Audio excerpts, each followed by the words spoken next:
Hello, Guardians, and welcome to Destiny Reset, episode 121. This podcast is about anything and everything related to Destiny the game. If you love playing Destiny 2 as much as we do, you're in the right place. This reset, we tell you how to get some awesome gear, courtesy of Blue Microphones. We prepare for some more tantalizing Curse of Osiris news, and we talk about what else we'll be playing over the holidays with Season 2 right around the corner.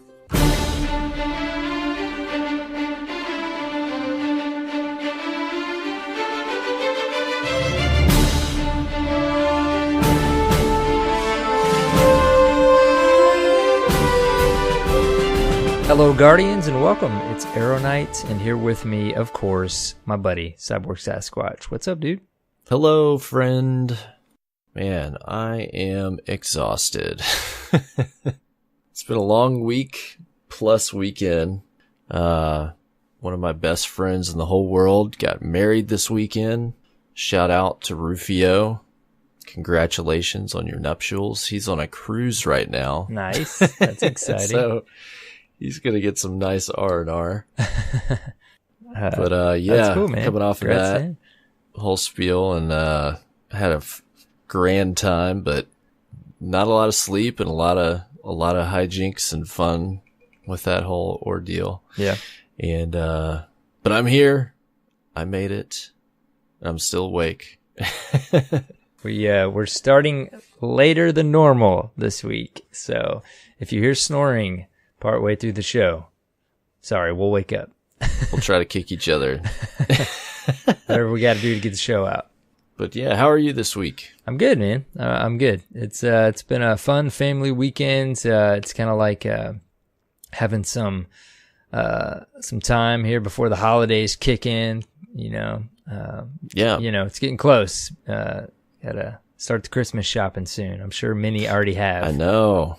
Yeah. I know. We're looking at that too, trying to look at what are we going to get the kids? And yep. We're having those discussions. my wife want? I know it's Get like ready for Thanksgiving. we fully utilize those Amazon wish lists, dude. Everyone in my family has one, and it's like we add to it for the kids, for us, for ideas for others. Like, it's fantastic. Man, it that does make it so much easier. Anytime my son has something in mind that he wants, or he points out, like, I go find it on Amazon and add it to a little wish list. So now we can just pull it up. Exactly. Like, let's look at this stuff. We've done that as well with ours. And my son's birthday is so close to, it's in the fall as well. So it's really close to Christmas. And we're just like, he really doesn't need anything. Like, yeah, you get that whole balance thing. Just give him socks and stuff, he needs those. Yep. But no, he's 4, so we got to give him a good Christmas. We'll figure out some fun stuff. Yeah, you got to find the balance. It's just like, there's got to be toys, right? I mean, yeah, you got to have some toys. Some toys in there. Well, I know we're planning on getting a Switch for Christmas, so that'll be something fun that he can enjoy. We're gonna, we'll get like Mario Kart and some other accessible games there, and that's my plan to get him started officially. Love our Switch, dude. In gaming. Yep. There you go. I know this is coming off a recommendation from you. Mm-hmm. You said that your son took to it pretty quick, so. Mario Kart, man. And the new Mario's out. Zelda's out. I mean, you're set. Stardew Valley on there. You're good to go, dude. Mm-hmm. So good. We bought Minecraft. Lots of good stuff. Oh, yeah. Oh, dude. They have Minecraft on the Switch already? Yep. It came out. Yep. Oh, man. Dude. I've really never played that game, but I know it's a huge hit with kids. Yeah, I haven't a lot either, but I own it, I think, on 2 different platforms. But like, yeah, it's nice. It's fun to goof around in. Like, I have kind of scratched the surface of it. It's got so much depth to it. But dude, the Switch will make you want all of your consoles to have a handheld, like, legitimate version. Like, I mean, you basically just pick up the console off the thing and you take it with you. It's amazing. It's so cool. I think that was, kind of the idea that PlayStation tried to do with the Vita. The remote play just didn't quite, at least it never fully worked for me, but it could have been something I wasn't setting up. It worked for some people, but it just wasn't the same experience as on the console. Right. But the idea was there. The Switch, you just pick up the console off of the stand and you're carrying it in your hand. It's unbelievable. So cool. Yeah. I think that could be a big game changer for the future. Oh, big time, man. It's so neat. I bought a nice Amazon style like $14 case for it this weekend for us, dude, and I thought it was just a case, and it came with joystick covers, it came with covers for the little the controllers that oh man, now I'm forgetting what they're called. Anyways, it came with like 5 things. Joy-Cons? Yeah, Joy-Cons. I didn't even realize it. And it's like got little sleeves for the cartridges. I'll have to send you the link. And I went down the rabbit hole on Switch accessories the other night, just seeing what there was, and I was like, holy cow, man, this is like Game Boy. Yep. You know how there just was so many things you get for the Game Boy? It's like that all over again. And I was like talking to our buddy Blue, and he was like pulling up Switch accessories. He's like, check this out, check that out. And there's like glass etched screens you put on the outside of the dock that have like Mario and Zelda, like all this stuff. Crazy stuff. Yep, you'll have to get the Pro Controller pretty quickly. Spend so much money. Yeah, then there's the Pro Controller. What's the difference between that and the little wired controller? Is it just the wireless, or maybe? I don't know if do they have a Nintendo wired version? They have a $20 wired controller. Well, I actually they have a Zelda version of that one too. I don't know if it's $20 or $30, but I actually just watched a video today that was saying at least the Zelda version of it. It's not Nintendo. It doesn't have like rumble. It doesn't have motion control. It doesn't have all that kind of stuff. So maybe the one you're looking at doesn't have some of those features. Yeah, just like very basic. Yeah. But cool. Well, since this is Nintendo Reset podcast, let's see if we can just keep going here. Talking all Nintendo. I love that we're talking about Nintendo, because in Reset I'm gonna have to mention Zelda. But I saw you been playing some Zelda this week. We'll have to talk about Destiny a little bit this week. All right, I guess. We have been playing some Destiny. Let's do some announcements first, and we can talk about some Destiny 2 action. First off, added a fun little feature for our patrons. You may hear us talk about Patreon at the end of the show every week. And there's kind of a new feature that Discord added in the past couple months, I guess, but we can link our Patreons to our Discord, and now our patrons have their own special channel just for Derp Fan patrons. They do. In the DRP server. And the idea for this is, is kind of a thank you and a bonus for our patrons. They kind of get a private channel where we can talk, more about the show and, plans for the show. We can kind of give you guys some sneak previews on things we're working for, ask you for feedback. So if you're interested in just kind of seeing behind the scenes and talking and providing feedback and want to take part in that in a fun way, patrons are going to have that opportunity. So this is a nice perk for those that are generous to help us with the show. Yep, that's exactly it, and a place for you guys to chat with each other as well. So, what else? I know that we have a much anticipated getaway coming up, right? I mean, we even delayed it to build the hype.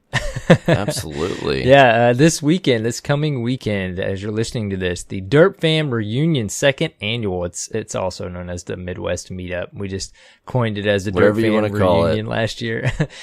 Sedalia, Missouri, November 17th, 18th, and 19th. If by chance, even with just a few days notice, you're just now hearing this and you can make it, you should come. If you can come one day, just come Saturday the 18th. But shout out to Scorio70. He's hosting. He's so kind to allow us to come stay at his home. Right now, dude, I think we have like 15 to 20 confirmed. So it was well worth delaying it a bit. It's going to be twice as big as last year. Yeah, it's going to be a lot of fun. It's basically we just hang out, eat, play Destiny, and other things. So mega jealous. I'm not going to be able to make it. We'll FaceTime you, man. We did that last year. Yeah, I'll look forward to that. But I know you guys are going to have a great time. Yeah, we're going to have a blast, dude. Trials is back up. So we'll definitely probably fit in some Trials cards. I'm actually thinking about maybe possibly finally, since, I do co-host a Destiny podcast, maybe fitting in a raid run. There you go. We joked about that. We were chatting in our Discord about fitting in maybe a raid run. So it took getting you in a room with a bunch of players, a bunch of Derp fam to pressure you into a raid. Because all I've done so far is load into it by myself and see the beauty of the environment as far as I can make it. But anyways, that's this weekend. So if you have any questions, think you might be able to make it, message Scoreo70, SCOREO70 on Discord, and he can answer anything. There's going to be some great Guardians attending. In my experience, I have found it to be so enriching to be able to meet people that you've played with or met on Discord or whatever, and cool. Actually get to hang out. And you find out people are like 5 times cooler in person. Yeah, it's a lot of fun. They even were online. Yep. It's cool stuff to meet, even if you haven't played with somebody, just to meet some of the community and like you said, especially if you've played with people pretty regularly and you finally get to meet them in person. Very cool. Yeah. Well, I'll look forward to seeing those pictures. We've got one more announcement.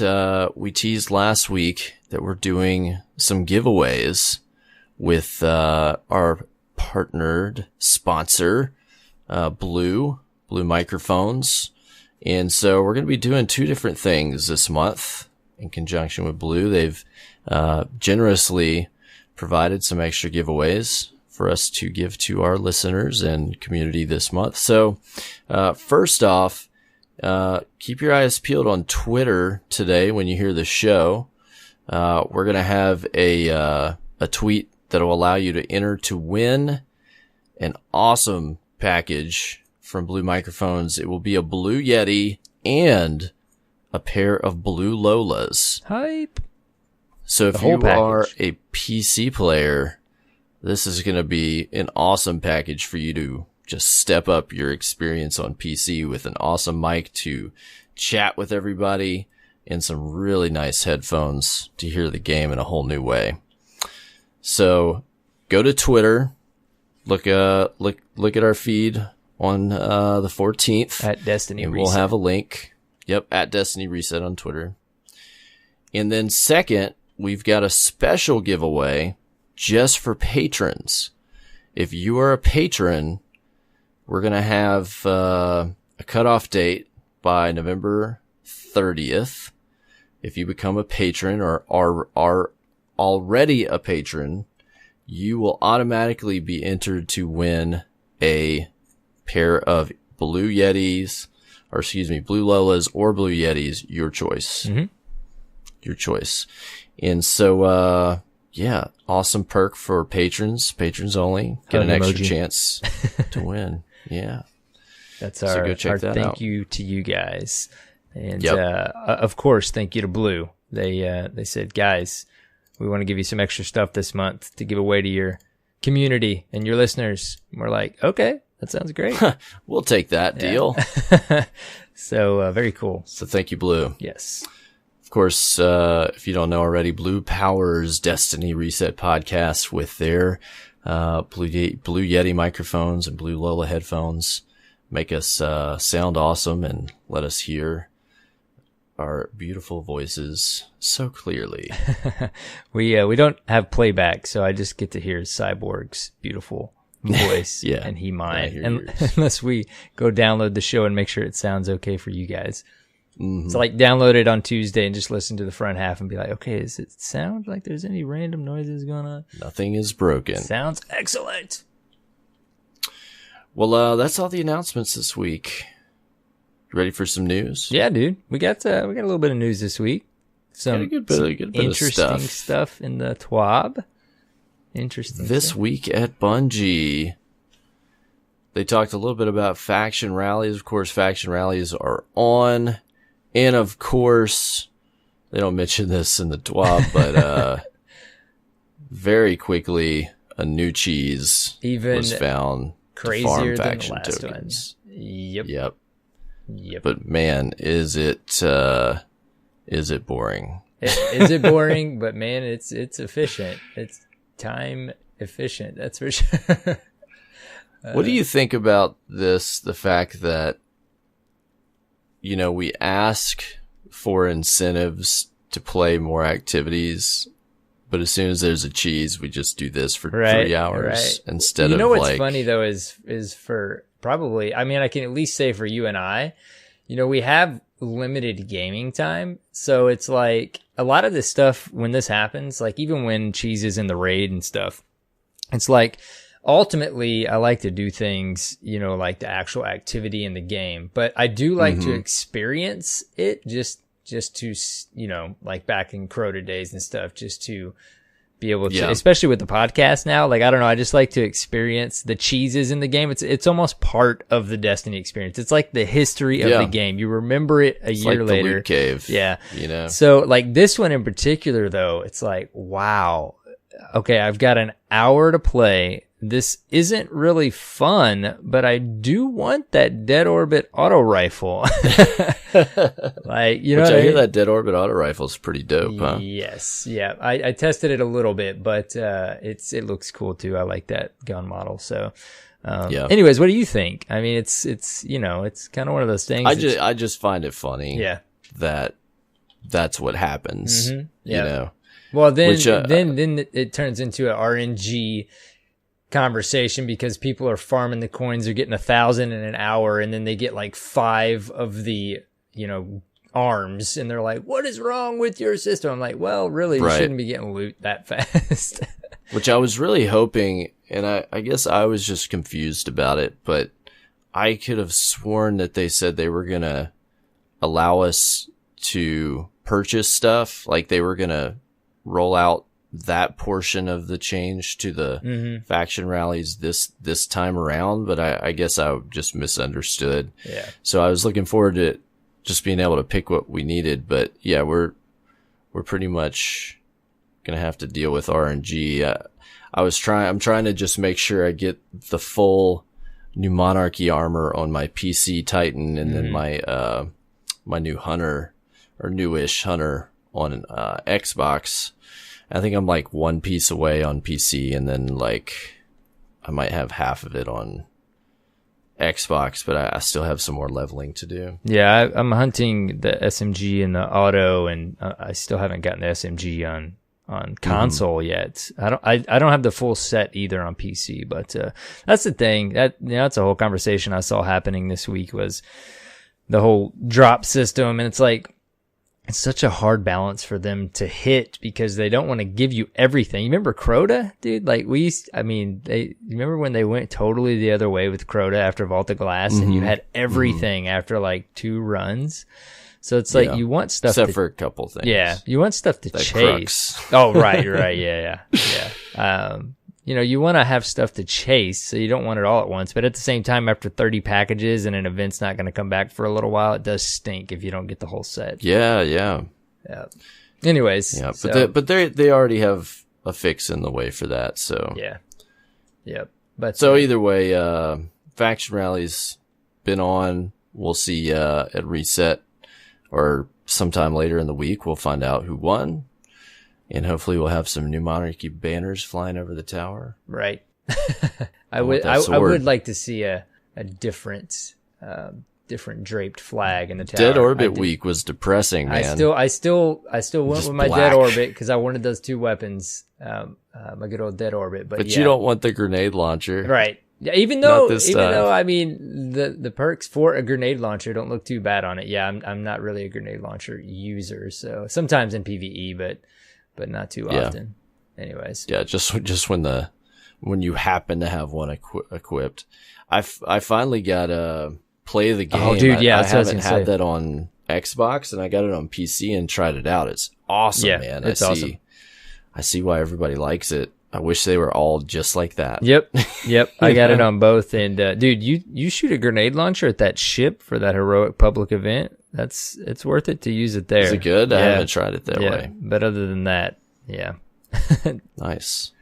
So, well, another big piece of news here that we've been waiting on really is talking about 4K. So we already knew that they had some 4K content planned for the PlayStation 4 Pro, but we finally got confirmed for Xbox One X there will be 4K resolution. That's going to come on December 5th with the launch of Curse of Osiris in Season 2. They specify you'll see adaptive 4K resolution on PS4 Pro and 4K native on Xbox One X. Nice. Yeah, that console dropped this week, right? It dropped. What's that? That console, it dropped this week? Last week? Yeah, Xbox One X just came out in the past week. And man, hearing and seeing a powerful console. Lot of really good reviews. Of course, with any new hardware, there's some funky stuff happening with some games. Yeah. Where it's like loading in the lowest textures instead of the best in some cases. But I've read a lot of people being very impressed with how Xbox One X looks. I really want one. I'm not going to get one this year because I decided to get a Switch instead, but it's definitely going to be on my wish list for next year. Yeah, I've heard the opposite too. Games that aren't supposed to, well, they haven't had patches released to look better yet. Actually, of course, because it's more powerful, already look better. So I've heard that as well. Just because they just run better because it's got so much power behind it. Right. Pretty cool, man. It's tempting, but man, can't buy another console.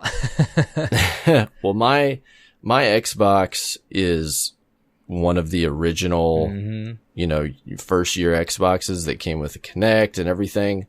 So, it's still kicking, but like my disk drive there's something wrong with it. Like I have to like take out and reinsert a disk over and over. Oh, really? To get it to, I guess, like to get it to engage, like to read the disk. I wonder not you're going digital. Yeah, well, I've been going digital on most everything, but I bought, some games, on actual, discs on a sale from Target. And so I have like 3 games there and I have to, have the disc in to play them. And if I switch, like it will not read the disc and it keeps telling me like, do you own this software? And I'm like, just read the dang disc. I want to play the game. Yeah. And I have to fight it. I've got my day one controller. Mine's a day one console, but it hasn't experienced quite the play time as yours because, I main PS4. God, so I do love the console, but thousands and thousands of hours on this thing. When you're turning on your Xbox, I'm turning on my PS4. So it's sitting over there like, man, this is a great owner. Like he doesn't really wear it. I bet you it's collecting some dust though. Right, I know. Need to clean it out. It's actually probably it could be not as good for it just to sit there and not turn on. It turns into a Twitch box, and I'm not saying that's all it is. It's an amazing console, but because I main PS4, a lot of times I'll throw Twitch or something up on my TV above my monitor, and it's quite nice to be able to do that. Yeah. But anyways. Well, next up we've got the promised Clarion Call coming weekend on the 17th, aka double XP weekend. In order to take advantage of this, you've got to play with a fellow member of your clan in your fire team.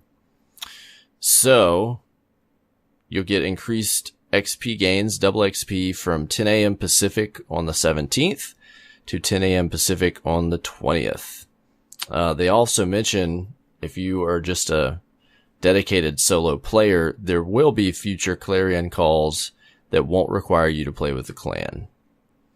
But I want to do this just to get like more bright engrams. Yep. Is it just me or? Yeah, I still haven't. I do love the bright engram system. Like I love that you finally get something decently substantial after leveling past 20. Like we used to talk about this way back. I thought it was such a cool way to it's build something. It doesn't. I don't feel like I have to spend money in it. I mean, we talked about Diablo Paragon levels way back in the day, so this is pretty close to that. But I do like this double XP weekend too, because it's kind of like, okay, end of the season, let's rally up and like just grind the heck out of some stuff and see if you can finish off some of your sets or whatever, you know.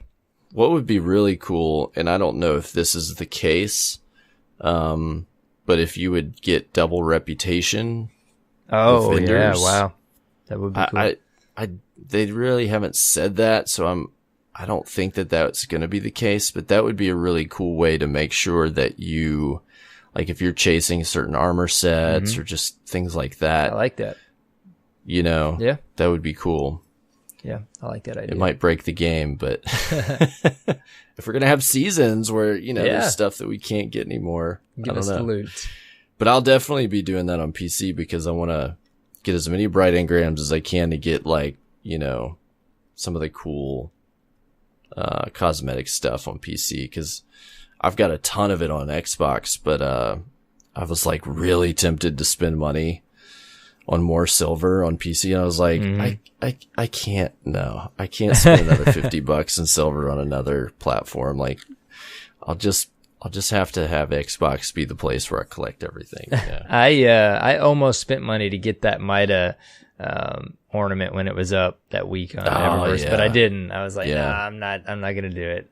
Man, it's funny. I have found that a lot of the time, if I get enough bright engrams, a handful over the course of a week, I end up getting a lot of the stuff that's featured. Oh, really?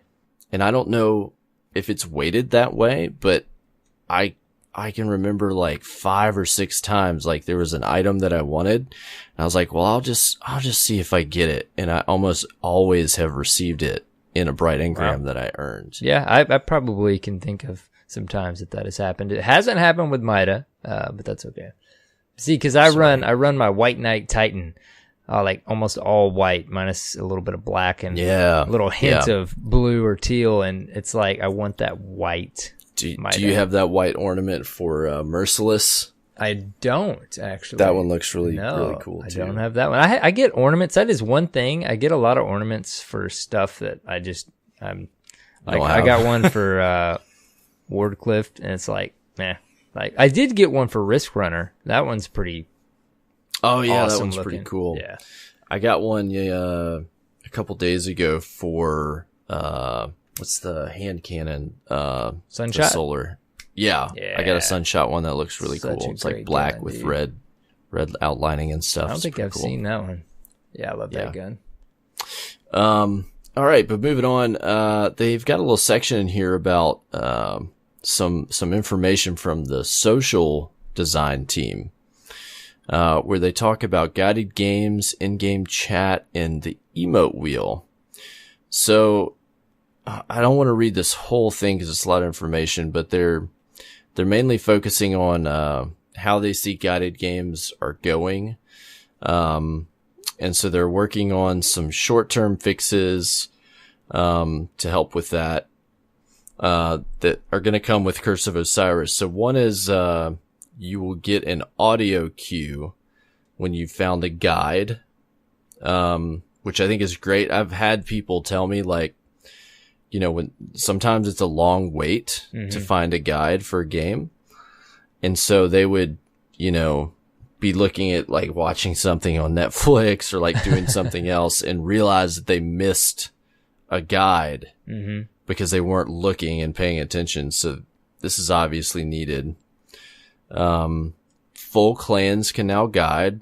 I think that's a big deal. Oh, that's huge. That's a problem that we had. And then some other things like adding reminders that if you reject a clan, you're still at the front of the line, so you can pick one that you like. And then, of course, adding the new Nightfall and Raid content to guided games from Curse of Osiris, whatever that might be. We'll find out about that this week.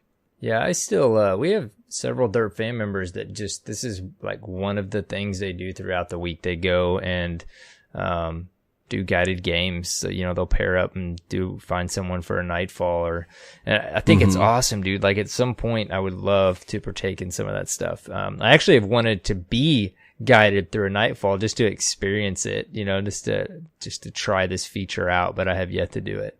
I think it's cool though. I like the addition. It's a good hybrid of matchmaking versus not matchmaking on some of these activities. It's a good way to compromise, I suppose. I just wonder, what they're, this is like a trial for them, if you will, is the way they presented it. So I wonder, what they're fully thinking on the back end, if it's something they're gonna, it seems like something they're gonna keep for a little bit. Well, they're definitely working on improving it, so that's a good sign.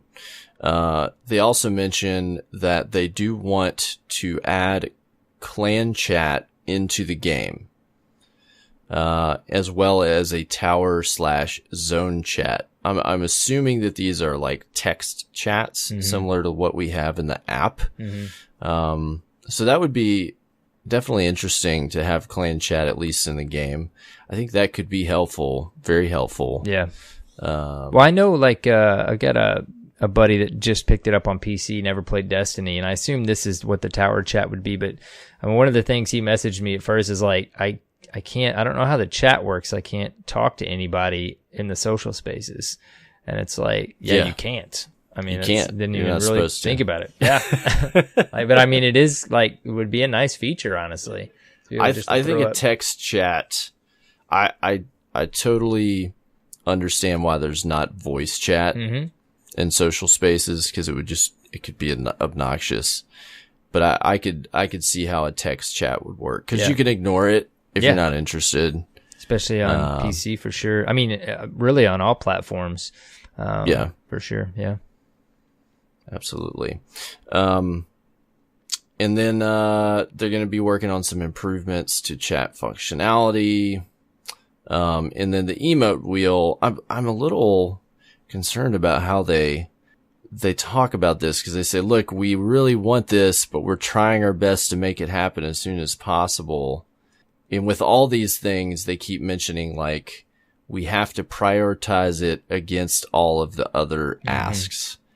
So it makes it seem like they're pushing a lot of this stuff further down the pike, and we're getting told about it, but they're not, they're making absolutely no promises besides like a very short list that we talked about before on when we're going to get some of this stuff. Yeah. I do. The emote wheel is such a funny Destiny experience. It's like, I can't believe we've made it this far, even and we still don't have that. Destiny 2, and it's a bullet point still. It's just, it's like, it's so funny because for their sake, I mean, there's, just for me, money that would have been spent on emotes. I will spend money on emotes.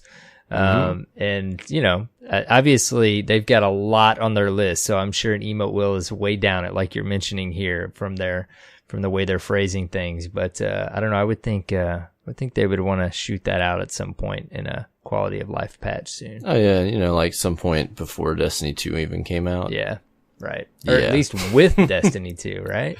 Seriously. Yeah. I mean, that would have been a home run for them if they had. Just the little things. Because they would have captured the early, population of players that were there and getting emotes and maybe spending more money on emotes. We're like advocating this from a perspective of like, as a business in a studio, like not even advocating for the player. We're like, guys, like, there's money here. You shoot yourself in the foot here. Like, yeah. I just wonder too. I mean, this is their job. They have teams looking at this stuff all day long. What I was going to say is, I wonder how much of these types of features just fly under the radar because they're working on so much other stuff and even more mission critical stuff. But at the same time, I'm sure they have teams working on this stuff. So I would think most of it stays on the radar. But I could see something like this. Like walls of whiteboards with, they're like, features that the emote wheel people request, Yeah. Yeah. And they just kind of knock out what they can knock out. I don't know. Maybe it's, I do know this. I remember a couple different occasions that members of the dev team explained that any feature that incorporates the UI is a bigger deal. It takes a lot more development time because the UI is one of the hardest things for them to make changes to. Seems like add one character to that code and you could I have no idea what I'm talking about, but you could mess up a lot of things. Well, that's the thing is like you would think it's a simple feature, but I think, you know, we have to think about all the different things that it impacts beyond like the actual way the mechanic works is, you know, changes to things like the UI and all that stuff. And they've explained that specifically the UI is one of the hardest things to change. I remember when they talked about, when they added private matches, that the biggest challenge in doing that was the changes they had to make to the UI. Right. Yeah. And that's what part of why it took so long. So something as simple as, you know, we call it simple. We don't really know, but something like the emote wheel, that's a potential hurdle that they have. So it's easy. I've heard a lot of people bring this up that, you know, we just have to be careful in providing feedback that we don't armchair develop and say, oh, it's so easy. Yeah. You know, like, and not to be foolish and,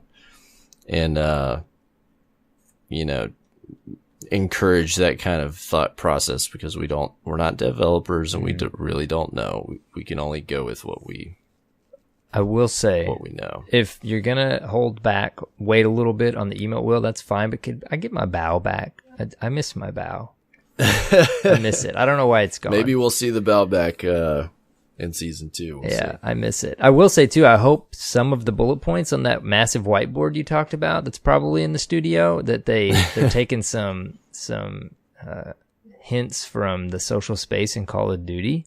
I think we barely mentioned this last week. I haven't played Call of Duty. I've kind of decided not to get this one. I've not gotten the last several, but I've seen some videos. Dude, I've watched some really videos cool of some neat stuff in the social space. I'm not saying one's better than the other. I'm just saying there's some cool things in the Call of Duty social space that they kind of maybe got that idea from Destiny or something similar. But dude, the 1v1 area, like, seriously? That's so cool, dude. And there's like a theater. You can sit down and watch videos from the dev team. Like, there's like a theater section that like a little screen up that you can set. And the loot boxes you open in front of people. It's neat stuff they did, man. They do just enough to Call of Duty to make you, like, if you haven't gotten the last couple, you're like, oh, I almost want to get it. And then I remember like what the core gameplay is. And I'm not saying it's bad. I'm just saying it's not for me. Not usually my thing. Yeah. I want to get it just to try out the zombies because that's... Oh, yeah. You like the zombies. Something I'm a big fan of. I want to see, you know, what they've done. And it's, you know, they're fun. They're run around, get the kill streaks. It's a good time, you know, but I usually lean more towards the team-based, a little bit more strategy. But anyways, dude, I can imagine all the developers look at each other's games and learn things that they can implement for sure. So I'm sure that whiteboard is massive, like you said. Yeah, I bet. Destiny community never be a fly on the wall in those meetings. Never stops wanting something. Well, in the Destiny player support section, we've got some really impactful, important news here. They are going to be changing the time of ritual resets, the weekly reset. This is very important for a lot of players to pay attention to, and I'm certain that millions are going to not even know when this happens. But the reasoning behind this is that weekly resets would not always coincide with content releases. And what would happen is in the meantime, they would try to disable certain activities, but it would prevent people from getting rewards, or, you know, they would complete it and then going into the new content, they wouldn't be able to complete the new content and get rewards. Whole mess. So what they're going to do is change the ritual reset time so that those times will happen at the same time as when they would normally launch the content. Makes total sense to me. Yeah. So the new time is 1700 UTC. If you want to put that, say, in American time zones, USA time zones, that would be 9 a.m. Pacific, 12 p.m. Eastern, 5 p.m. GMT, and so forth. So it's basically going to be happening, at least if you're in the USA, sometime in the mid-morning hours. Which I think this is cool because there's been times that I'm playing on like a Monday night and I'm playing late and I'm like literally fighting the reset, especially in trials cards. That's what I was going to say. Yep. Like we've stopped before, I believe, because, we just know the time's you couldn't get there. Yeah. You can't finish a card. So this will be a boon for at least those specific situations. You know, if you like really trying to get a card finished and it's, 2, 3 a.m. in the morning, you're not going to feel like it's an impossibility, cause you get all through that late morning to do that. So I think that's cool. This does like when I was first reading it, I'm like, it was rocking my boat a little bit. Cause I'm like, wait, okay, what is this time? Let me see here. Is this man, this is so weird. I hadn't had to think about this for years. What am I going to do? And then I'm like, oh wait, it's not that bad. It's just later in the morning. It's actually excellent. Yeah. So still will happen on Tuesdays, I believe. Let's see, so I'm just reading through this to make sure that I've got this. December 5th is a Tuesday, right? Yeah. So still on Tuesdays, just later in the morning. Yeah. Which is great. So check this out. Be sure to pull up your specific time zone, know when your reset happens if you're one of those players that are usually pushing it to the reset. Yep. So you'll know when that'll happen. I know for guys and gals on the opposite end of the globe, New Zealand and Australia and some of those places, they're going to end up having, kind of similar to what we've had where it would happen in the middle of the night, 3, 4, 5 a.m. Yeah, no, it's crazy to think about the whole world experiencing this because we're usually pretty lucky because they base it off of the Pacific time, which isn't too far-fetched for us. Yeah. So. Elsewhere in the Destiny player support section, they brought up hotfix 1.0.6.2 that was put out over this past week to PC players that was supposed to help with some frame rate stutters and hitches. I think this has solved a lot of my problems since this was pushed out. I haven't had any crashes, no hitching or stuttering really to an extent. My frame rate is staying pretty consistent. Yeah, mine as well. I was still experiencing some hitching, but I've still got some fine tuning on my own rig I need to do. So it seems like they're getting to a pretty stable place for the game on PC. So I'm excited about that. My frame rate, like you said, it's pretty stable now. So. They've got some recommendations if you're still having problems with frame rate, stuttering, hitching, or even crashes. So check this section out if you're still having any issues, and they've got some specific tips to try out to help narrow down what might be going on. So yeah, check that out. And then we had our movies of the week, always interesting and awesome. Yeah, I still think, dude, in addition to the movies of the week, we need like a play of the week and Guardian dress up of the week, like style of the week. There you go. Just, some more things to throw in there. For need some more work for Cosmo to sort through some lists and nominations every week, right? I mean, anytime I change the look of my Guardian, I mean, I got to do the emblem, I got to do the ship, I got to do the Sparrow, and I'm really happy with the way my PS4 Titan looks right now. I tweeted it out this week and got some positive reviews on my look, so that helped. That built up my confidence a little bit on my Guardian style. We all love Guardian dress up. Yes, exactly. So, finally, last they mentioned as a reminder, we get the first stream on Curse of Osiris info. Can't wait. this Wednesday at 11 a.m. Pacific. So be sure to stop by our stream where we will host. This stream will be hosting Bungie's stream on Wednesday at 11 a.m. Pacific. If you want to come hang out in our chat room with some of the other Derp fam and watch us as a group, this is always a fun experience. I look forward to checking out the new stuff and talking with everybody about it. Getting excited. I love these. Can't wait to see what we find first, man. They know how to build the hype. Absolutely. 3 streams for a DLC release. Yep. So. Build it up. It's one big sales pitch. Mm-hmm. We had this, tell us about this interview. Yeah, we had this before I did. Interview Sam Jones, the Curse of Osiris project lead, and Dave Matthews, the Curse of Osiris art director. Had a little interview. Oh man, I forget. It was like the something I believe maybe a UK article or interview.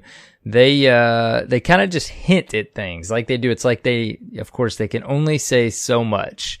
And they mention, very vague things, like they talk about Mercury, the new social space. They talk about there's 4 characters that are going to be in this DLC: Osiris, his ghost, Vance, Ikora, which a lot of these things we knew. They did mention, that, on Mercury, there'll be a new public event, of some kind. That'll be something we haven't seen before.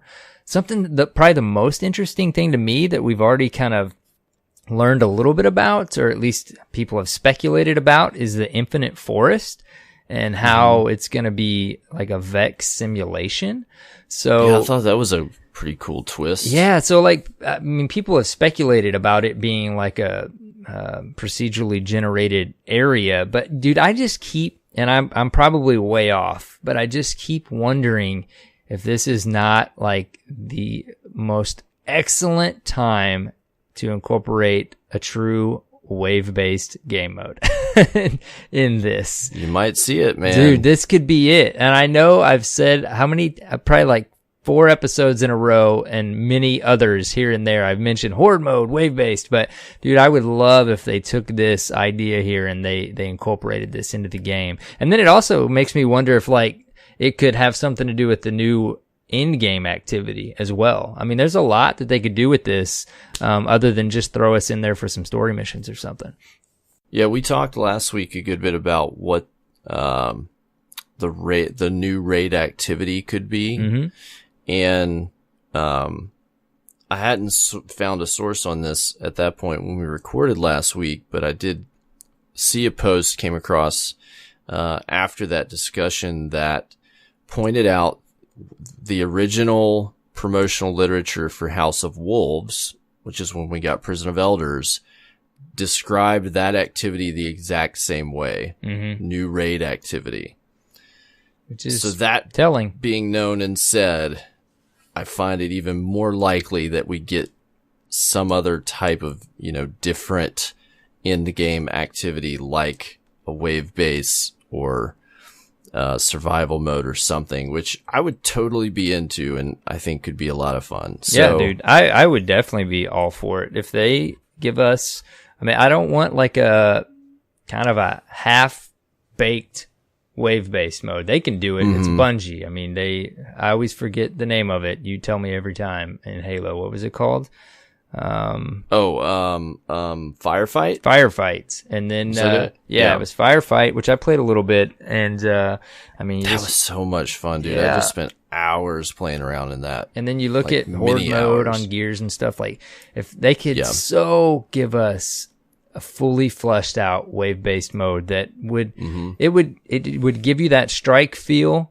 You just zone out, chat with your friends, shoot aliens in the face, get loot, and just an endless cycle, dude. It's so much potential. I really hope something like that is soon. Very soon. Well, we will see, won't we? Yes, we shall see. Soon. We got streams. Also, in this interview, they talk some about, we're going to see new adventures, lost sectors. There's going to be a new public event on Mercury, as well as some secrets to find. What else did they? It's going to be cool that people get to visit the lighthouse too. They keep kind of pushing that a little bit. Like they say, a few of you Guardians have visited. It's like, well, a lot of people visited the lighthouse, but there's a lot probably that haven't. And it's really cool. I mean, who knows? It could be half and half. It may be even less than that. 30% of the Guardians have been there. So it's really cool that everybody gets to go to the lighthouse, you know? Yeah, it's a really cool zone. So that is going to be the new social space. I wonder if it'll still have that little area to go to with the little Osiris Easter egg underneath. I guess we'll see. Very cool. The interviewer specifically asked these two guys how much content there is, and they deftly sidestepped that question and just essentially said the story is really compelling. People are pointing to that to like, yeah, this is some nice PR speak, but what are we getting here? So I guess we'll find out. I expect something along the lines of House of Wolves size. Right. Yeah. DLC, we'll find out. I guess we can't say anymore either that we expect a raid because we've now gotten, multiple DLCs without a raid. So yeah, we can't say that that's part of our expectations, I suppose. But I really hope they pack in some quality of life stuff with a patch upon release of this DLC to, lengthen some of the that's what we've stuff. been, it's been all that's all been alluded to. So I'm hoping that we get some sandbox updates and some other great stuff with season 2. I'm looking forward to it. I think it's going to be a nice breath of fresh air into the game and get people back engaged and, have a really fun December and January playing with everybody over the holidays and the dawning. And, it's going to be fun. There's a lot. Yeah. There's a lot coming. I mean, seasons, even if all the stuff they showed us with the new season, if it was just like, okay, season 2 starting and your KDA starts over. And if there was rank, your rank starts over. Like, even if that was just in a new season, it would be fun. So to know that, all of this other stuff is coming with the seasons, it just builds hype. It adds freshness to the game, which is what we asked for all through Destiny 1. I think it's a cool way to frame, kind of how the game will live and evolve over time. Like it makes a lot of sense that they kind of, when the new seasons come, hopefully, we get new content and then we get, all the new Eververse stuff. We get, a new season of, world events, and we get new, faction gear and what have you. We know we're getting ornaments, we're getting, and then we get a sandbox update to kind of update, how the game plays, how Crucible might play. And, I like the way that they, we can kind of have, a more predictable experience. We can have something that we know we can look forward to. So we're not, wondering like we were for long periods. Which is what we asked for. And they're when is something going to happen, Like it just makes the experience more predictable. And I think that will help put players at ease for, what the game is going to be like. And, so I'm looking forward to seeing that unfold. Yeah, I agree. It gives us a nice timetable to, we play the game all the time, and especially in its current state, and when they probably make some changes to the in-game stuff. But it's nice to know. Okay, I'm gonna play this other game for a little bit because I know season 2 is gonna start here, or season 3. And I like it. Yeah, absolutely. Here in a minute, I'm gonna talk about Zelda. Yep. So we've got what is it, about 3 weeks until season 2. So. That's right around the corner. Can't wait. Very cool. But, that's the news for this week. That's all the major stuff that went down. How was your reset, Arrow? My reset was very cool, very fantastic, because I started playing a game that I stopped playing for some reason. I don't know why. It's this game called Zelda Breath of the Wild. But I will say it wasn't just awesome because of that. I did some faction rally grindage. I did try out, I did do a lot of that. Let's just say Winding Cove time trials. That's what I'm calling it. Which I love your little video you did. Dude, it's like I threw on Mida. I'm like, how fast can I do this? You're pretty fast. You turn it into, it's like you got to turn it into like a challenge. So I threw on Mida. Yeah. I'm a shoulder charging Titan. So I was trying to figure out exactly how to time my shoulder charge for that second jump. Again, so I wanted the auto rifle and the SMG. So those are the two things that I was hunting. And it's, you know what? It's like I like to experience those things just because it's fun to remember them. Like, do you remember when? Because I didn't actually fully experience. I did the loot cave, but like I didn't do a lot of that. But I was there to experience it a little bit, and it's fun just to remember that stuff and to absolutely to have done it. I remember one of the funnest things, just like silly banal things that we ever were able to do in a public space, was when the heralding event for House of Wolves dropped, and you would kill the wolves, that came in off the ship, and you would open the chest to get keys or what have you, and you could race to the zone and come back and open it again. And it would just be like this race, and you would do it with your buddies and like see who could do it the fastest. And it was so much fun. We did it like the whole week.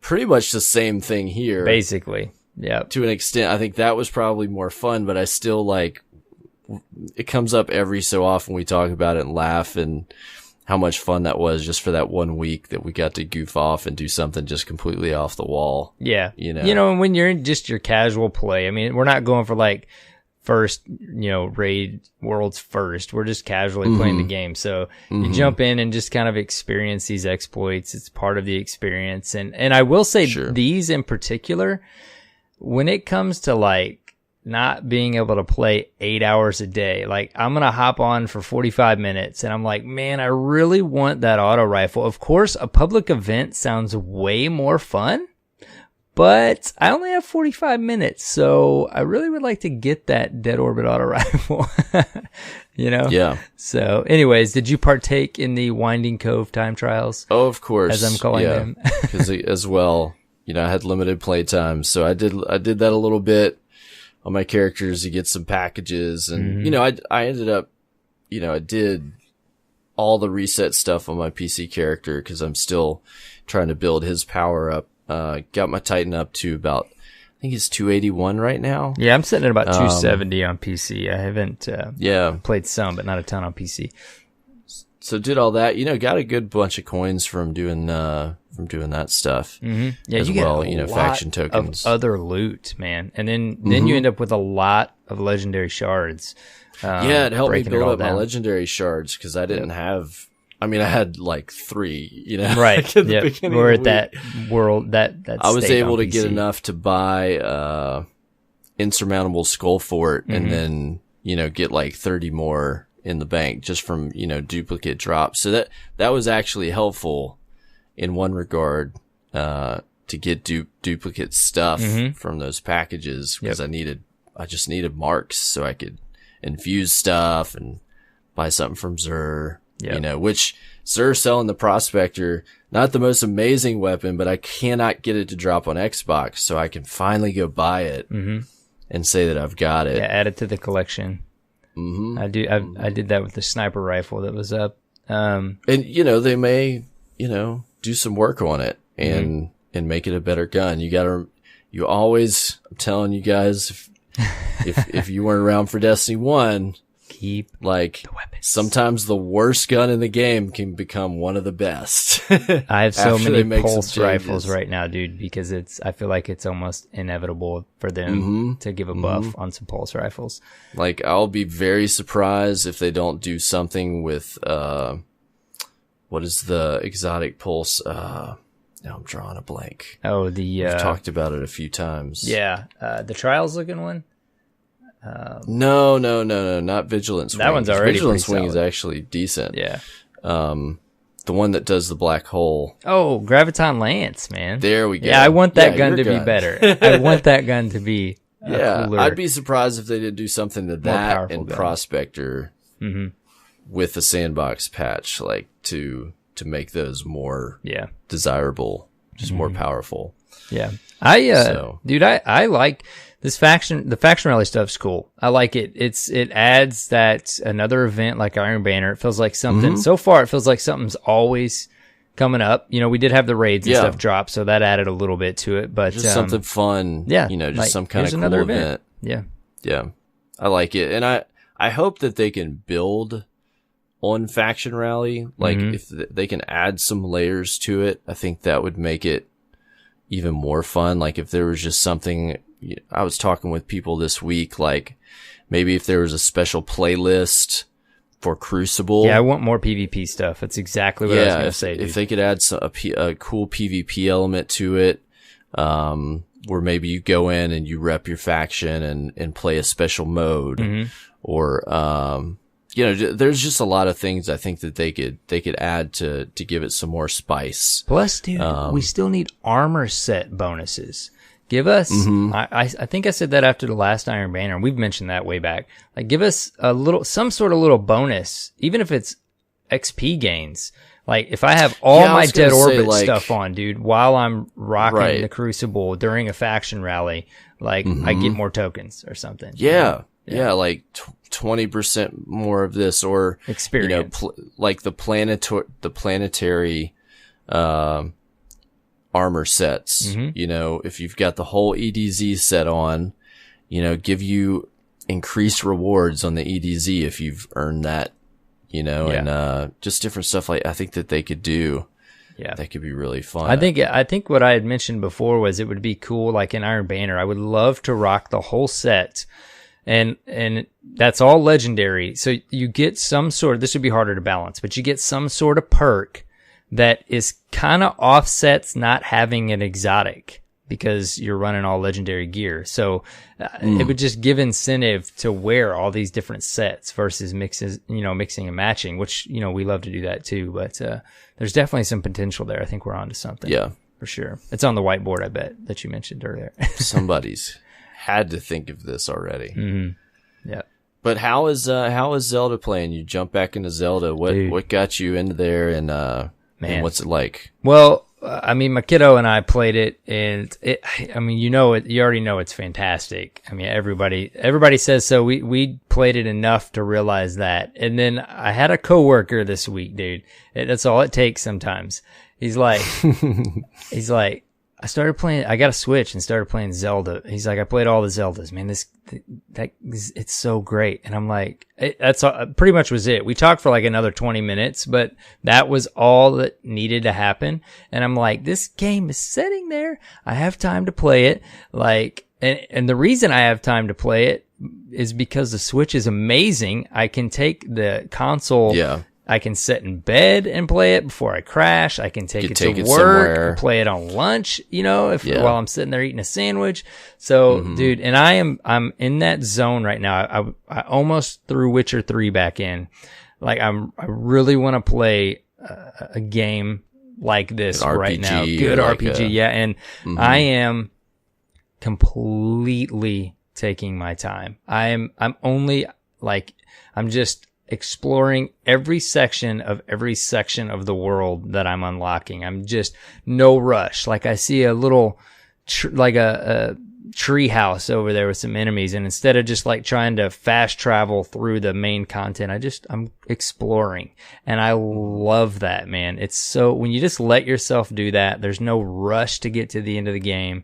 It's so fun, dude. I'm not even fishing yet, but I'm like, I see Hyrule bass in the river next to me, and I just go over there and I get me some bass so that I can cook them as soon as I see a flame and a pot to do some cooking a little bit down the road. Like, I'm totally zoning out. You know what I mean? That's like the best ever, dude. When you're playing a Fallout or a Skyrim and there's no rush. Kind of let the thread just go where it's going to go. Yeah, you just play. There's no rush. You just play. Yeah. And of course we're playing Mario a little bit too right now. Well, that's going to be a ever going playing for a while now, but yeah, dude, it's Nintendo big time in the house right now.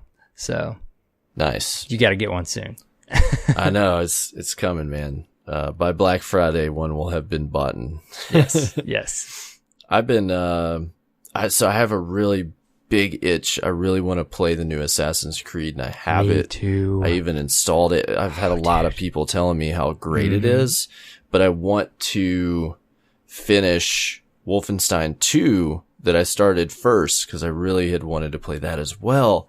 And the game is like longer than I expected.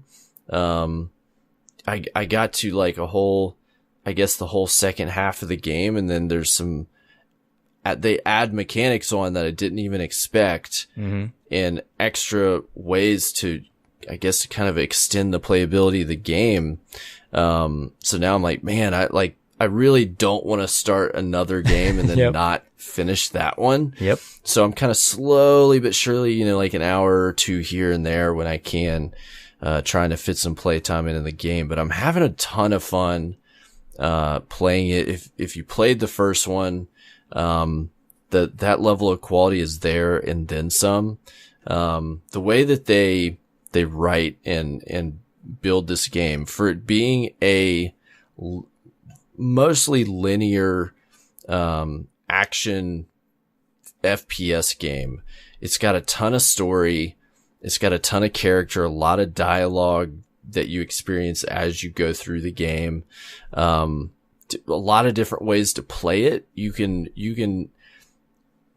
run and gun, or you can sit back and gun guys down, or you can sneak and play it stealthily, or any combination of those.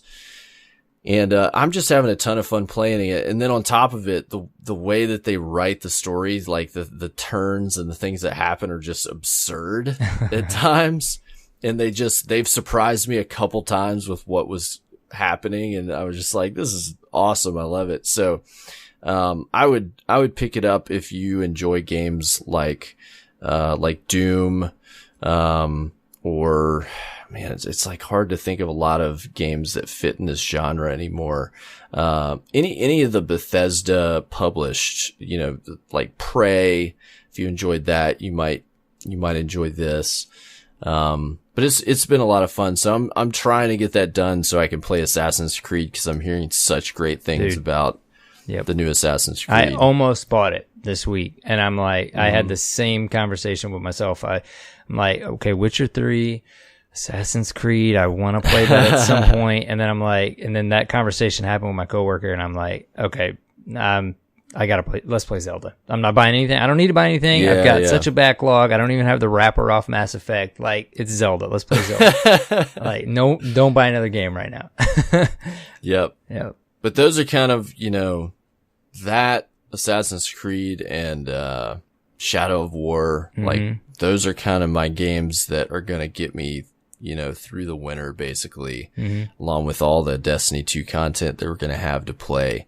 And then I'm going to get a Switch, and we'll kind of, I'm going to try to just stick to arcadey stuff on the Switch, until I get through those, new AAA titles that I have. Yeah, that is what I love about Destiny, man, is you can just, even more so really with Destiny 2 than Destiny 1, you can, as far as like the milestones and the activities, you can just jump in, have fun in our favorite game, and then you play something else for a little bit that week. They've always said, like, you can play something else. Like, you can stop playing our game for a little bit, or you don't have to play it all week long. And that's what I like about it. It's my favorite game. I jump in, play some Crucible matches. I'm really trying to hone in on my mouse and keyboard skills on PC. And then I'm like, you know what? I'm going to go play Zelda for a little bit. And it's not a bad thing. It's a good balance. So, yep. Destiny's still my fave. It's a great thing that they have made the game more manageable. It's kind of a double-edged sword, for the player that wants to play all week. I do they're want missing that. something, Yeah. I do but I want those that. things to feel optional, but also feel rewarding. It's a really tough balancing act that they have to It's like create. Like, I mean, we did that with Destiny 1, and there is so much potential with the way they've laid out Destiny 2. It's going to be soon that we see, more of that in-game stuff. And I want that in Destiny. So it's more of a decision like, okay, do I want to play Zelda tonight or do I want to go do this? But it's okay, especially like right now. We're on the tail end. We're going into what we can say is season 2 now, and then Osiris is coming. So like this is that time period, even in Destiny 1, where we like play something else for just a little bit, and then we dive back into our favorite game, you know, every single night as soon as some content drops. So, right. Yep. It's good stuff. But dude, I can't wait till at some point when you play Zelda. Like I know you just said you're not going to dive into an RPG on Switch right away, day. But yeah, I can't wait to hear what you have to say about that game. Yeah. It's so cool. We'll get to it. Maybe next year. Sometime. Well, let's do, we've got a couple of emails, I believe, this week, right? Derp Fam Discourse. Let's do some Derp Fam Discourse. It's a part of the show where you get to send us your thoughts on Destiny 2 or the community or what we've been talking about. So you want to take this first email? I will gladly do it. It's 1 paragraph, and then you can do the 3 paragraph. I'll do the long one. All right, we got an email from NextGenKin17. Says, hey guys, love your podcast and the great content you put up each week. I'm fairly new to the podcast, so I'm not really sure if you guys have spoken on this yet, but I would like to get your opinion on something. I've been playing PvP first-person shooters since I was a kid and always played hardcore mode. What do you think about seeing a hardcore SWAT game type in Destiny 2? I only played Halo multiplayer in SWAT, and it's Bungie, so I know they can do it. Do you think it would be a good idea, and would you play it? NextGenKin17. Man, I like this question because that's all I play. I always go back to License to Kill 007, dude. One-shot kills, man. I've always been a one-shot kills kind of gamer. And long time to kills, like normal Halo was super fun and I loved it. Big team battle in Halo 3, but SWAT was where we spent a lot of our time, dude. And I think it's a fantastic game mode in certain games. And while I do want the time to kill to be a little quicker in Destiny 2, I don't know that this is possible in Destiny with supers and all that kind of stuff. Like it's just not really built for SWAT style one-shot kill gameplay. Now, that's not to say I still would like the TTK to be a little bit quicker, like I said. But it's not, Destiny 1 wasn't very long at all. So, 2 or 3 shots, 1 melee, 1 sticky grenade. It's a little bit different now, but, I definitely see like why you would want this. I just don't know that it's feasible in Destiny's world. What do you think, dude? What do you think? Well,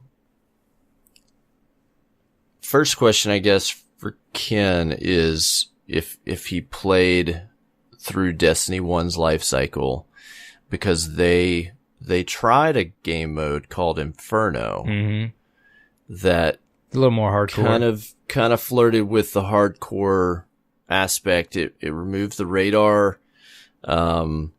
Scoring was just based on kills. You got nothing for assists or, kill streaks or anything like that. There was less heavy ammo. I'm trying to remember if there was any other changes, but, it was not everybody's favorite mode. There was definitely players that flocked to it that were of the more hardcore variety, of player. But I think, unfortunately, the era of Destiny PvP we're in is one where they want fewer modes, more simplicity, more accessibility, and maybe we'll get something like that again eventually, but I think they already ran that experiment, to be honest. Yeah. I think if you go to you can add elements of more of a hardcore mode to the game. You just can't do like the one shot thing, I guess is kind of where I'm thinking. You can't do the one shot the way the sandbox plays. Yeah. But if we finally will get custom matches, I could see, variants like this coming out very cool. quick, where you could make your own, hardcore playlists and play with your friends. I just think that for a game where, the PvP it's just never going to be as big of a population as you might see in Call of Duty and other games, Battlefront. It's not as mainstream. Like, it's hard for them to introduce very niche game modes because it's hard to keep the population there. Yeah. Yeah, I mean, Destiny PvP has a large population, but like we've always seen the numbers, there's more people playing on the PvE side, which is surprising to me, but I mean, that's what the numbers say. And I think, I don't know. We've talked about this. They also seem like they can't decide for sure what they want Destiny PvP to be either. Like, is it social, welcoming, come on in new players, or is it hardcore, you better know what you're doing when you get in there? And I would say right now we're closer to the, well, I don't know. I won't even say that because everybody has their own thoughts on that depending on what their experience has been in PvP. But, I don't know. I instantly, I didn't even think about a hardcore mode. I instantly went to SWAT, dude, because wasn't SWAT like one body shot or two body shots and one headshot? Because you always went for the headshot in SWAT. Yeah. Like, you didn't shoot him in the head, you were dead. And then when you're dead for the match. Right. And it's you like, just gotta spectate. And it's, right. Yeah. So I'm like, that's instantly where I went with it. So for sure, like they could implement some sort of hardcore mode like Inferno. I kind of had forgotten about Inferno, but, the one shot Case thing in point. days is like, man, it just takes me back to GoldenEye. I was shooting somebody in the toe and their toes, they're dead. Yep. But good question. Yeah. Great question though, man. I think it's, it's always fun to think about possibilities, and maybe we will see something like that. I don't want to be pessimistic and rule it out entirely. So I hope we see at some point more than 2 nodes in the Crucible directory. Yeah. Hopefully. No kidding. Next, we got an email from Grinddog. He writes, Arrow, Knight, and Cyborg, I wanted to write to say thank you. Thank you for creating a community of Destiny players who truly are a community. Thank you for leading the Derp fam through example and being pillars of the Destiny community. I had started a small clan in Destiny 1 that grew a bit when Destiny 2 was released. About 2 weeks ago, the clan was disbanded when it became clear that majority were busy playing other games or with other clans. That left myself and 2 other members without a home. Having listened to your podcast for nearly 2 years now, we decided to join the Derp fam, and we found ourselves a new home. From the very beginning, it was very different. People offering to help members through the story and Nightfalls and the raid. I see posts saying, I haven't done the raid yet, but I'd like to. Anyone?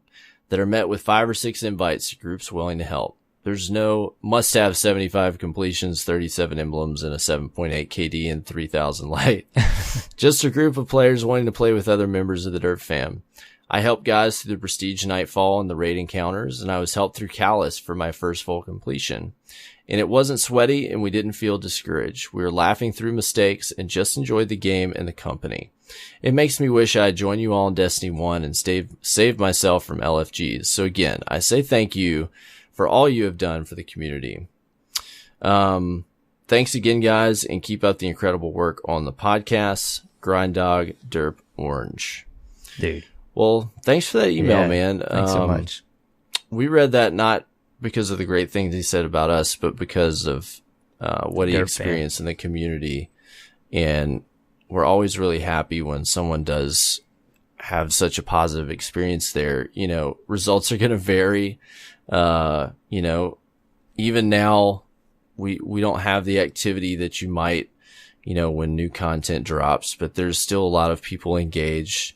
And I'm really happy to see that, you know, you were able to find awesome people to play with that are positive, and, you know, you were able to help other people as well. It just goes to show, you know, when you bring great people in, it just attracts more of the same. Mm-hmm. Yeah. These emails are the best, dude. Like they're just so great to get in these stories. And, like you said, even when, the game play, activity is maybe a little low because we're waiting on DLC. That doesn't mean the chatter.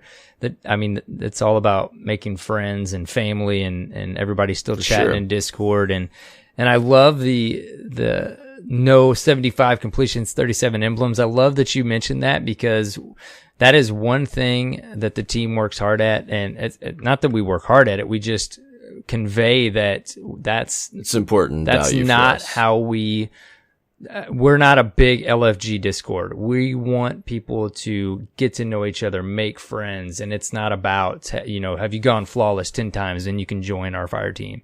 Right. So you won't see posts like that in the Discord. So it's fantastic, man. I love this. So thanks so much for sharing it with us. Yeah, and thanks for joining the community. We're really happy to have you, and I'm happy for all the members that played with you and represented us so well. Mm-hmm. Man, you guys make us look good. Looks like he's repping orange. Absolutely. Absolutely. Said orange.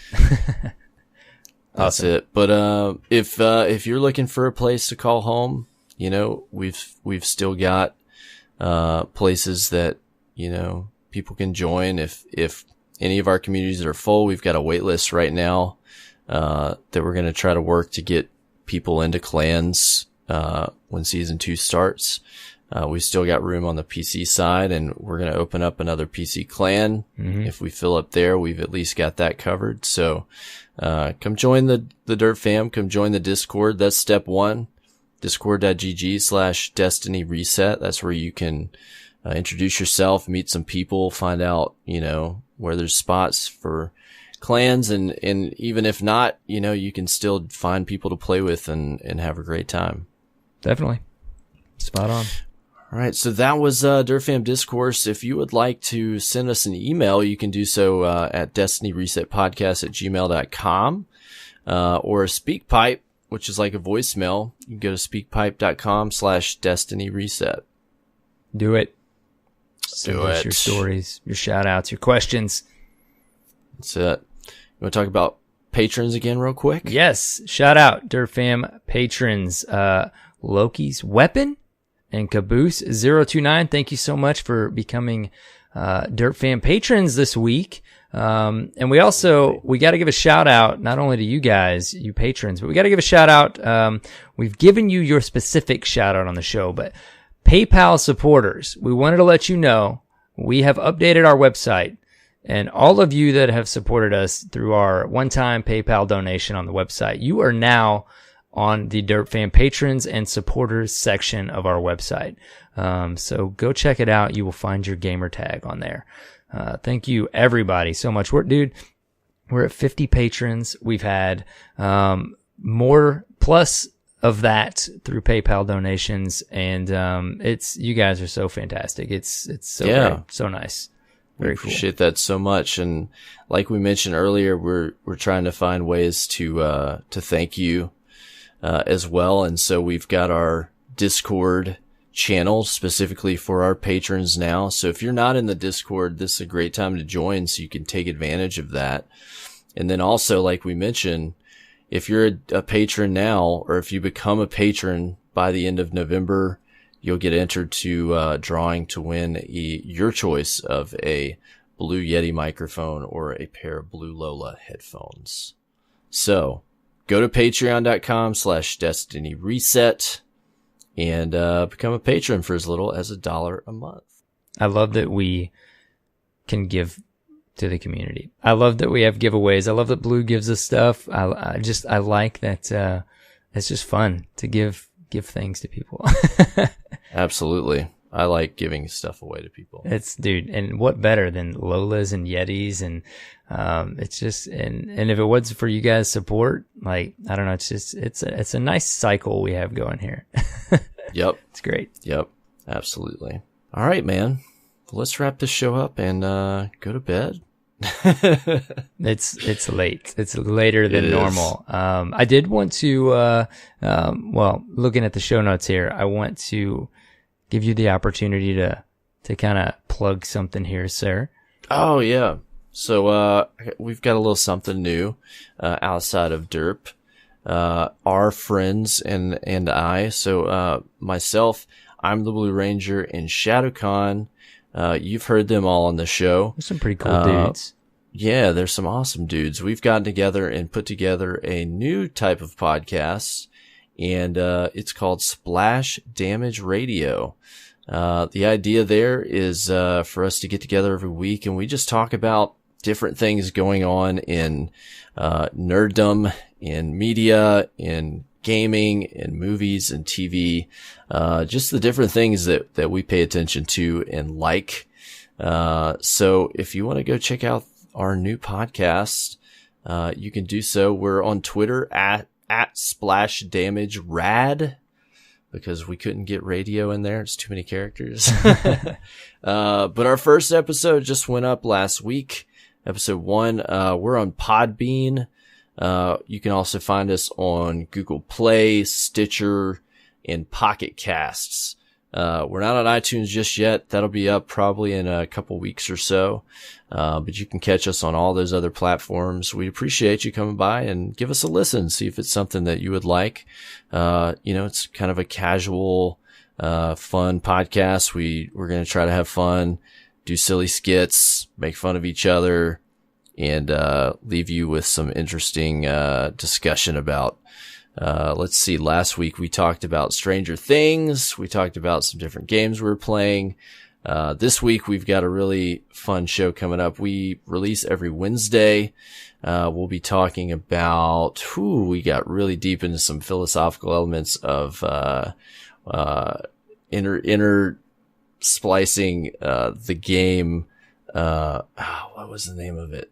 I can't remember. It was a game that talks about, basically like cloning, and then we talked about the movie Chappie and how that relates and like what constitutes consciousness and a soul. We got really deep into that stuff. And then we talked about, a whole bunch of other stuff we've done that week. It's a fun show. Go check it out. We'd appreciate a listen. First episode was very entertaining, dude. My two things, I had to tweet it out. The way Blue Ranger says cauliflower. And cauliflower. He said it like 15 times in like 1 minute span. And the trouble they were giving you on Stardew, man. Like I'm a newcomer to Stardew, and I totally get it, dude. So listen, man. We're bros, and you're with me on Stardew, yes, right? You're in the right place here, buddy. With your buddy Arrow. Stardew, I see it. I get it. It's a fun game. Yep. Go back to those guys and couldn't figure it out. Yeah. No, but it was good, man. Good first step. Very, very cool. Awesome Appreciate stuff. that. So, that being said, drop us a follow on Twitter at @SplashDamageRad. But if you want to find us in this show, DRP, where can people find you, AER0KNIGHT? You can find me on Twitter at the AER0KNIGHT and on Twitch and YouTube, AER0KNIGHT. What about you? Awesome. You can find me at CyborgSasquatch on Twitter and Twitch. And then finally, you can find us at Destiny Reset on Twitter. Be sure to give us a follow this week so you can enter to win that contest for that Blue Yeti and Blue Lola microphone and headphones. Then you can find us on the web, www.destinyresetpodcast.com. That's your source for all things DRP, including links to subscribe to us on your favorite podcast app of choice. Be sure to do that so you will get this episode in your ears automatically every Tuesday morning. Yeah. And that's it. Dude, I keep telling myself to use the website as like a hub to get to everything.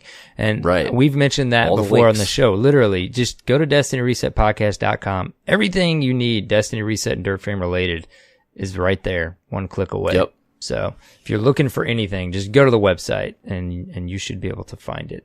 Absolutely. Oh, iTunes reviews this week. Thank you so much to, I want to just say, it looks like Sarek SN, but Sarek SN. Yeah. And then Caboose, the new Dirt Fan patron, 2988.